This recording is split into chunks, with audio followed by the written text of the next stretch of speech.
नमस्कार दोस्तों। आज हम इस वीडियो में इलेक्ट्रिकल की और कुछ इम्पोर्टेंट ऑब्जेक्टिव क्वेश्चन के बारे में डिटेल में डिस्कशन करेंगे। और अगर आपको वीडियो अच्छा लगता है तो सब्सक्राइब जरूर कीजिएगा। तो देखो आज का वीडियो हम शुरू करते हैं। तो देखो आज का पहला क्वेश्चन क्या है, a LED can be made from. देखो जो एलईडी होता है जिसको हम कहते हैं लाइट एमिटिंग डायोड, ये एलईडी फॉस्फोरस का बना हुआ होता है या जर्मानियम का होता है या सिलिकॉन का होता है या गैलियम आर्सेनाइड का होता है। Very very important question. जो एलईडी होता है वो हमारा गैलियम आर्सेनाइड का बना हुआ होता है। Option number 4 is the correct answer. देखो जो एलईडी होता है वो डिफरेंट कलर का होता है। इधर देखो 5 कलर का एलईडी है। तो देखो कौन सा मटेरियल का बना हुआ एलईडी कौन सा टाइप ऑफ लाइट एमिट करता है। अगर एक एलईडी गैलियम आर्सेनाइड का होगा तो वो LED infrared colour light emit करेगा।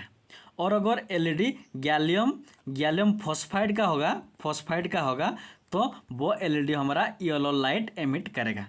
और अगर एलईडी गैलियम आर्सेनाइड फॉस्फाइड का होगा वो हमारा रेड लाइट एमिट करता है। तो ये वेरी वेरी इंपॉर्टेंट। और जो एलईडी होता है वो गैलियम आर्सेनाइड का होता है। Option number 4 is the correct answer. Then देखो नेक्स्ट क्वेश्चन है conduction band and valency band overlapping. देखो जो एक होता है कंडक्टर, दूसरा होता है सेमीकंडक्टर, तीसरा होता है इंसुलेटर, चौथा होता है नॉन ऑफ दिस। इनमें से कौन सा टाइप ऑफ मटेरियल में कंडक्शन बैंड और वैलेंसी बैंड दोनों आपस में ओवरलैप है। तो इसका आंसर होगा ऑप्शन नंबर 1। जो कंडक्टर मटेरियल होता है उसमें कंडक्शन बैंड और वैलेंसी बैंड दोनों आपस में ओवरलैप होते हैं। ये वाला फिगर देखो, ये है कंडक्टर, ये है सेमीकंडक्टर और ये है इंसुलेटर। देखो जो इंसुलेटर है इसमें ये होता है वैलेंसी बैंड और ये होता है कंडक्शन बैंड। दोनों के बीच में जो होता है उसको हम कहते हैं फॉरबिडन एनर्जी गैप। तो ये जो एनर्जी गैप है इंसुलेटर में बहुत ज़्यादा है, 9 इलेक्ट्रॉन वोल्ट से भी ज़्यादा है। और अगर सेमीकंडक्टर को देखेंगे तो यहाँ पर देखो ये वैलेंसी बैंड है, ये कंडक्शन बैंड है।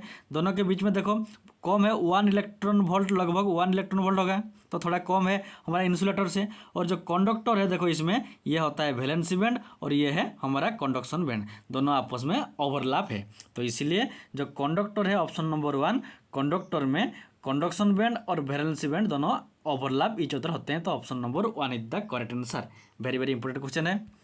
देन देखो नेक्स्ट क्वेश्चन है इन ए 2 value capacitor motor the capacitor use for running purpose is. देखो जो हमारा कैपेसिटर स्टार्ट मोटर होता है, ये वाला फिगर देखो, कैपेसिटर स्टार्ट मोटर होता है, वहाँ पर 2 कैपेसिटर का यूज किया जाता है। देखो ये एक कैपेसिटर है, ये और एक कैपेसिटर होता है। तो ये 2 कैपेसिटर होता है। इनमें से जो रनिंग पर्पज के लिए जो कैपेसिटर को हम यूज करते हैं वो इनमें से कौन सा टाइप ऑफ कैपेसिटर होता है।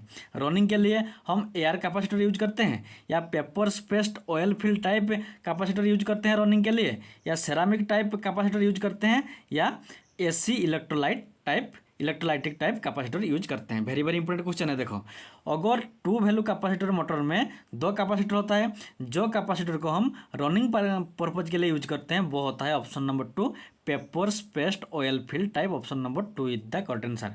और जो कैपेसिटर को हम स्टार्टिंग के लिए यूज करते हैं वो होता है हमारा electrolytic type. Very very important.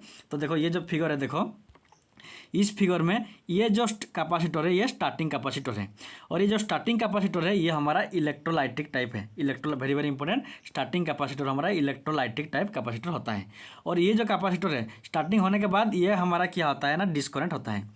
ये सर्किट वंस स्टार्टिंग होने के बाद ये जो सर्किट है ये डिस्कनेक्ट होता है। उसके बाद ये जो कैपेसिटर है ये टोटली ये मोटर को रन करता है। तो ये जो कैपेसिटर ये रनिंग पर्पज के लिए जो कैपेसिटर यूज करते हैं किया जाता है वो होता है हमारा पेपर स्पेस ऑयल फील्ड, और स्टार्टिंग के लिए electrolytic capacitor. Very very important. तो इस क्वेश्चन का answer option number 2 is the correct answer.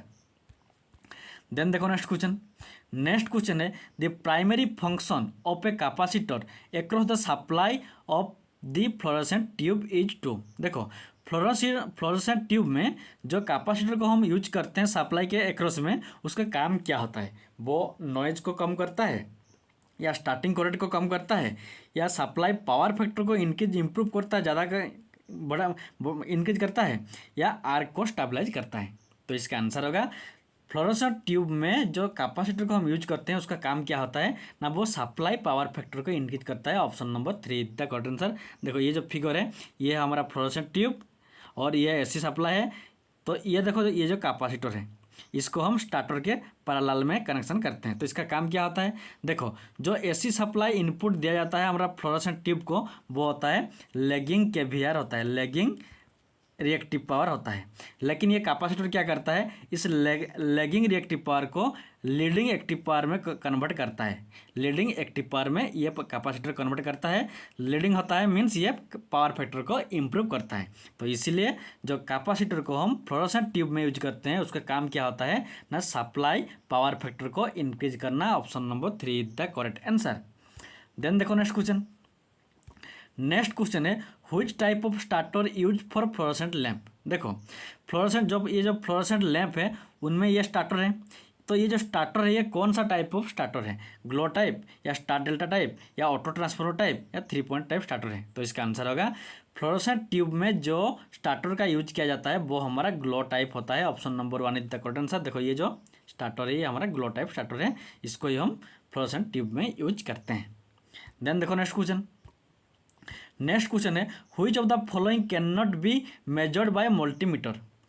इनमें से किसको एक मल्टीमीटर मेजर नहीं करता है, फ्रीक्वेंसी को मेजर नहीं करता है, करंट को नहीं करता है, रेजिस्टेंस को नहीं करता है या वोल्टेज को नहीं करता है। तो इसका आंसर होगा जो मल्टीमीटर होता है वो हमारा फ्रीक्वेंसी को मेजर नहीं करता है। Option number 1 is the correct answer. बाकी जो देखो करंट जो होता है वो देखो ये एम्पियर में करंट को मेजर करता है, और जो वोल्टेज होता है इधर वोल्टेज मेजर करता है, और जो रेजिस्टेंस होता है इधर रहता है रेजिस्टेंस को मेजर करता है।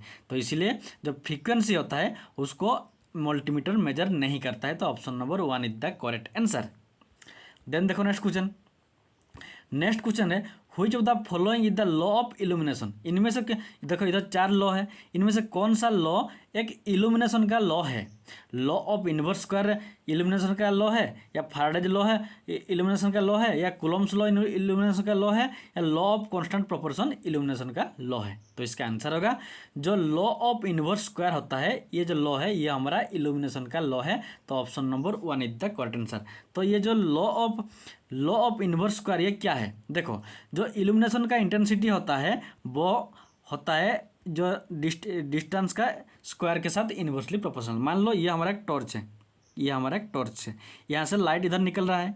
अगर हम ये मान लो ये 1 मीटर है, अगर 1 मीटर की डिस्टेंस में इसका लाइट का इंटेंसिटी क्या होगा ना, 1/1 का स्क्वायर मीन्स 1 टाइम कम होगा। अगर हम 2 मीटर डिस्टेंस में रखेंगे तो क्या होगा ना, 1/2 का स्क्वायर होगा। आर के बदले क्या रहेगा 2 होगा, 2 का स्क्वायर 4 मीन्स 1/4। तो अगर हम यहाँ से लाइट को एमिट करेंगे तो अगर यहाँ पर हम मेजर करेंगे लाइट को तो 4 गुना कम होगा क्योंकि इन्वर्सली प्रोपोर्शनल है।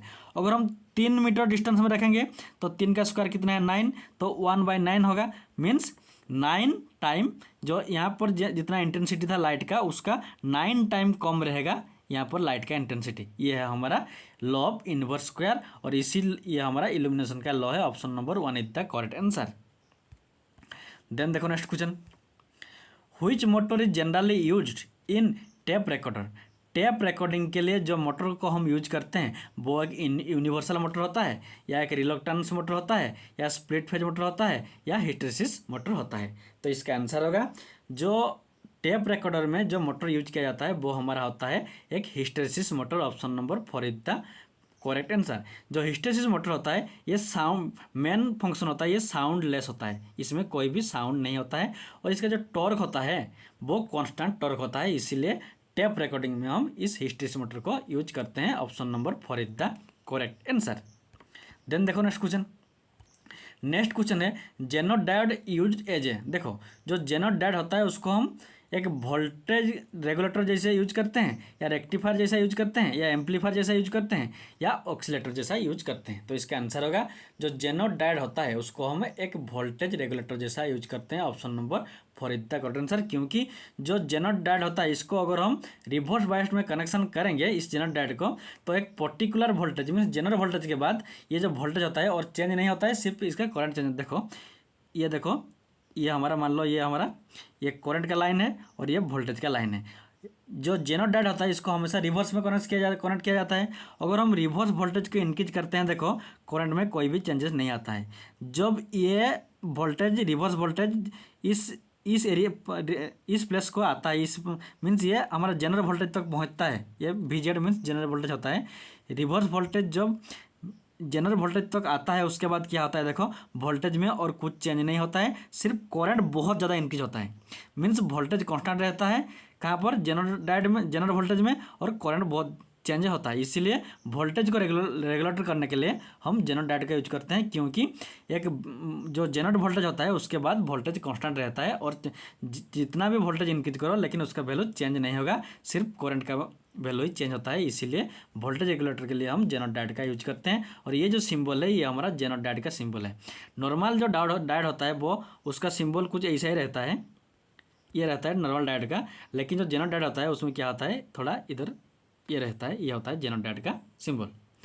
देन देखो नेक्स्ट क्वेश्चन। नेक्स्ट क्वेश्चन है देखो, to obtain greater efficiency the slip of an induction motor should be. देखो जब किसी भी इंडक्शन मोटर का एफिशिएंसी हमें इंक्रीज करना आता है, ज़्यादा करना आता है, तो उस कंडीशन में उस इंडक्शन मोटर का स्लीप का वैल्यू क्या होना चाहिए, कम होना चाहिए, बहुत ज़्यादा होना चाहिए, या ज़्यादा होना चाहिए, या एक होना चाहिए। तो इसका आंसर होगा, जब हमें किसी इंडक्शन मोटर का एफिशिएंसी इंक्रीज करना होता है तब स्लीप का वैल्यू क्या करना आता है ना, कम करना आता है। Option number 1 is the correct answer. तो स्लीप क्या होता है, देखो मान लो ये हमारा इंडक्शन मोटर का रोटर है और ये स्टार्टर है। ये जो स्टार्टर है मान लो ये तो रोटेट नहीं करता है, लेकिन इसका जो मैग्नेटिक फील्ड होता है वो रोटेट करता है, जो हमें नज़र नहीं आता है। उसका स्पीड को हम NS कहते हैं। और जो रोटर होता है ये तो रोटेट करता है, फिजिकली रोटेट करता है, इसका स्पीड को हम NR कहते हैं। अगर हम NS मीन्स इसका स्पीड, ये जो स्पीड है इसका स्पीड माइनस NR रोटर का स्पीड को अगर माइनस करते हैं, इसको हम क्या कहते हैं, स्लिप कहते हैं। और ये जो स्लिप होता है इसका वैल्यू जितना कम होगा एफिशिएंसी उतना ही ज़्यादा होता है। तो option number 1 is the correct answer. और आज के लिए इतना ही। Thanks for watching. और अगर आपको वीडियो अच्छा लगता है तो सब्सक्राइब जरूर कीजिएगा।